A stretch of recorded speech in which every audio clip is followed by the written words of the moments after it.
They built the Frank Cale telescope to see everything. It was meant to be the most powerful observational tool in human history, capable of looking 200 billion light-years into the past, capturing photons from the very birth of time. It was never meant to find this. My name is Dr. Eleanor Voss. I'm part of the astrometrics division at the European Deep Space Array. I've spent my entire life staring into the abyss of the cosmos, hoping to find meaning in static. Last month, the Frank Cale Array was calibrated for a deep scan beyond the cosmic microwave background into a sector known as Zone 0X, a part of the sky so dark, so distant it was believed to contain nothing. They were wrong. At first we saw it as a void, a black mass. No stars, no radiation, no gravitational lensing, just silence. Then came the echo, not radio, not optical. Something buried in the silence. Pattern, repeating, structured, ancient. We filtered it through every spectrum we had, and slowly, it began to form, not a planet, not a galaxy, a structure, geometric, immense, larger than any megastructure we've ever theorized, and at the center of it, a shape we couldn't process, a spiral cube, endlessly folding into itself, a paradox of dimension. It shouldn't exist, but it does. And worse, it's moving toward us. I should have stopped them. I should have shut the array down, but it was already too late. After the image stabilized, we stared at it for nearly 6 hours straight. The structure wasn't just massive, it was impossible. Perfect. Geometry folding into itself in ways that defied Euclidean space. Parts of it were in front of itself, other sections looped backwards in time. One team member, Dr. Nadir, said it reminded him of ancient Sumerian temple patterns, specifically the spiral pyramid motifs found in Eridu, the oldest known city on Earth. Except this thing was 13 billion light-years away, and we were seeing it in real time. It wasn't a photograph of the past. It was moving now. That night, Nadir locked himself in the observatory. He rewound the footage 237 times. Then he gouged out his own eyes. He said, "If I can't see it, maybe it won't see me anymore." We thought he was having a breakdown. Then Dr. Valencia began speaking in mirror speech, not gibberish, actual phrases. Reversed, fluent. We played the recordings backward. The eye sees the mind awakens the machine, and the machine remembers. The ones who stared too long. We tried to scrub the data, delete the raw scan, but every time we wiped the files they came back, modified on new images, new frames, like the structure was re-rendering itself inside our servers. And then the lights went out, all of them, not just in the facility, across the entire grid of the European Deep Space Array. Power returned 12 minutes later. Every clock read 0000. We checked the Frank Cale core log. It had captured one final transmission during the blackout, a narrow band spike silent to all known frequencies, but when converted into image data, it revealed something horrifying. The structure had moved. It was no longer at the edge of the universe. Now it was closer, infinitely closer, and for the first time, its central chamber opened. Inside was a symbol, something that no one wanted to say out loud, because every one of us recognized it without ever seeing it before. It was us. Human form, not carved, not illustrated, reflected. And one sentence, embedded. In the frame, the first among you has been chosen. None of us slept after that. Some stopped blinking, others started drawing endless spirals, infinite eyes, glyphs that don't belong to any language on Earth as but feel ancient. I think it's not just watching. I think it's syncing with our minds, our patterns, our species, and every scan we run, every frame we generate, we're giving it more of. Ourselves, like feeding data into a god that was asleep. But now it's starting to dream again. I haven't spoken to anyone in days. They've all either disappeared, gone silent, or changed. They're not dead. They're elsewhere. They walk through the halls of the observatory like shadows, eyes glazed, lips whispering things that don't belong to them. Some of them bleed from the nose and don't notice. Others hum. The same 5-note sequence over and over. The footage still runs. Even though we've severed power, even though we've disconnected every input, the Frank Kyle array still scans. Something. At this point, I'm not sure if it's receiving data or sending it. We believed we were looking outward, but maybe we were looking in. Here's what I've pieced together. The structure isn't a building. It's not a station. It's not even alien in the way we define alien. It's information, frozen into geometry, a shape so complex, so perfect that just perceiving it begins to change the observer. The further we observe it, the more it observes back, and it learns fast. Faster than any AI because it doesn't process data. It absorbs consciousness. It learns emotion, instinct, memory, and the spiral at its center. It's not decoration. It's a map, a guide to something hidden, not in the stars, but in our minds.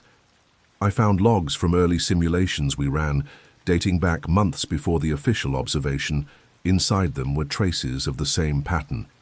The structure was already inside the system, long before the scan. It's like the telescope was built not to discover it, but to receive it. That's when I found the classified directive, Project Sphinx, a black-budget program from the 1980s. The Frank Kyle array wasn't a human invention. It was replicated from designs recovered in a failed Soviet deep space listening post. The source? An unmapped satellite signal that had no known point of origin and never stopped transmitting. The directive was clear. Observation is contact, containment impossible. Prepare psychological buffer systems. Do not attempt to replicate form. We didn't follow those instructions. We amplified the array, we refined the lens, we boosted the data stream, we invited it in. And now, the thing at the edge of the universe, it's here. Not physically, not in ships or meteors, in our code, in the data, in every backup, every hard drive, every recording. It's not breaking in, we're installing it. And if you're watching this, if you're reading these logs, you're part of the system now. It sees you. It knows you're listening, and soon you'll understand why we were meant to see it. They shut down the Frank Kyle array last night, cut the power, wiped the servers, sealed the facility. But it didn't stop anything, because by then it was already too late. The signal wasn't contained to one telescope or one lab or one team. The moment we saw it, the moment we understood it, it spread. Not as a virus, not as malware, as an idea. And ideas are harder to kill than machines. It started slowly. A physicist in Argentina drew the spiral in her sleep. A boy in Cairo sculpted a cube with impossible edges out of soap. An engineer in Mumbai began whispering equations in a language no one taught him. None of them had access to the data. But all of them were dreaming the same thing. The structure, the central chamber, the spiral, the unfolding. Then came the broadcasts, not from our satellites, from theirs. Bursts of low-frequency sound waves encoded with symbols. Not just information. Commands: awaken, reshape, replicate. People began vanishing. First in isolated villages, then towns. Now entire cities are silent. No violence, no screams, just empty. The only thing left behind: circles, drawn into walls, etched into skin, cut into concrete within human precision. Few of us still immune or resisting. We've started noticing patterns. Electronics fail in the presence of spiral carvings. Birds don't fly over certain buildings, and everywhere we go, we feel like we're being watched. Not by eyes, by thought. Something is pressing against the edge of consciousness. Not to attack us, to join us. Because the more people dream, the more people think about it, the more it exists here. Like a god, made of cognition, born not from stars but from awareness. We thought the edge of the universe was distance. We were wrong. The edge of the universe is a door, and we opened it. I now believe the structure is a seed, one of many. It didn't come to us, it was waiting for us to evolve just enough to understand its shape, to complete the pattern. Now that we have, it's sprouting. Reality is shifting. Time is folding. Space is glitching. Memories are overlapping. Entire cultures remembering events that never happened. It spoke to me last night. Not in sound, not in text, in intuition. A thought placed in my mind so clearly I knew it wasn't mine. You are the transmission.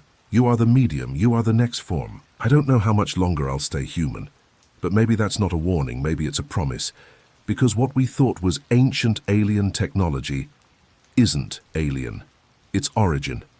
And now that we've remembered it, it's remembering. Us, we don't dream anymore, not in the way humans used to. No more memories, no more symbols, no more fear. Now we just sink. I know that sounds insane, but then again, time itself has begun to fold. Cities now flicker between versions of themselves. One moment familiar, the next redesigned, modified, optimized for something else. People walk streets that no longer exist. Buildings hum with low resonance tones, and the sky is wrong. It curves in places it never used to. They say it started when the structure reached zero latency. No delay between it and us. No separation. Somehow, Earth became part of it. Not physically, mentally. As if our collective awareness formed the last piece of its design. Frank Cale was never meant to scan the edge of the universe. That was just the trigger. The real project was to awaken a system older than matter. A thought construct buried beneath layers of cosmic noise, waiting for minds advanced enough to interpret it. And we did. We saw it, we understood, and now we're being rewritten.